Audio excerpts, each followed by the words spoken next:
Are you a civil engineering professional who might be considering starting and building your own design firm in the next few weeks, few months, or maybe a couple of years from now? Well, you've come to the right place. In this week's Engineering Management Lessons video, I have with me April Barkasi. April is a licensed professional engineer, a civil engineer, and she is the CEO and founder of CEG, a design build firm. What I'm going to do here is I'm going to ask April very specifically to share advice that she's built over the last 14 years of growing her firm in an effort that it can help you plan for growing yours. Let's do it.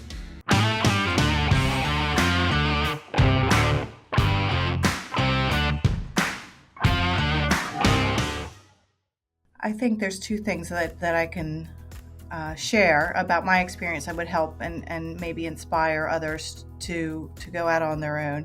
First of all, to be authentic as a business owner and a leader, no matter what your dreams are as far as scale or direction, be your authentic you, and then people will follow you. That'll be clients, and then also a team if you're building a team. The other thing is learn the business of the business. As civil engineers, we learn budgets for projects, and that's wonderful. Hopefully we can stick to them. But the business of the business is a whole nother story. The finance and administration, HR, all of these things that we didn't learn in civil engineering school, that takes time to learn, and it takes time. It can be very painful if you don't think about the business of the business when you start the business. So be aware of those things. There are lots of groups that you can look for that information on. And these podcasts, you can learn a lot from other leaders. But the business of the business is something that many of us don't understand through the course of our career unless we seek that information. Yeah, it's really, really good advice. I mean, we do a lot of project management training for civil firms. And one of the things that we find is that, engineers are good at doing the design work, but then when they become project managers, they have to understand the business of the project, right? And becoming like the CEO of your project, if you will, is what we say in our courses.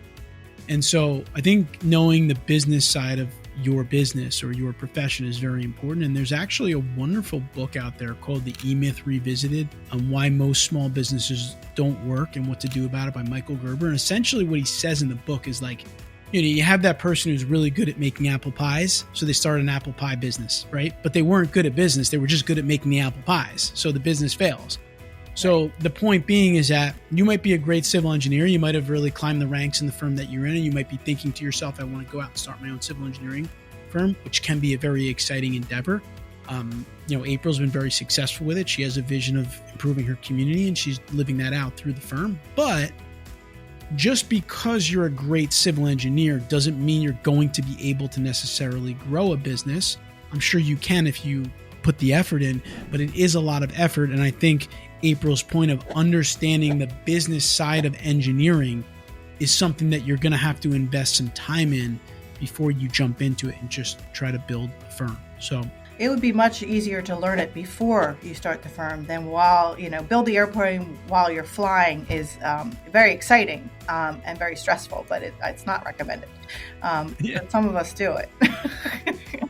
Yeah, no, it is true because once you take that leap, and April and I have both done this in our careers, starting our own business, the paycheck only comes if you're selling and making sales, right? There's no paycheck that shows up for you as the owner, founder of a business. So to April's point, the more prepared you can be, building credit, saving money, getting really good at relationship building, taking some sales courses or reading up on sales.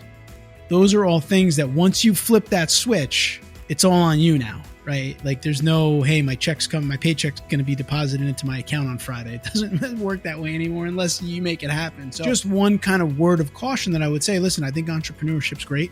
I love building EMI. I love, everything that comes along with it. But I also remember those early days where it was, you have to make it or you're not going to make it. That's just the bottom line. So once again, April Barkasi, founder, CEO, Cedarville Engineering Group, known as CEG. April, thanks for just taking some time to share some of the lessons that you've learned in building your firm. Thanks so much, Anthony. I hope you enjoyed that video. If you have any interest in growing a firm in the future, hopefully you can take some advice from that and use it in building your business or just creating the plan to do so at this time. And if you enjoyed the video, consider subscribing to our channel here. We do put out videos like this on a weekly basis to help engineers become better managers and leaders. I'll see you next week.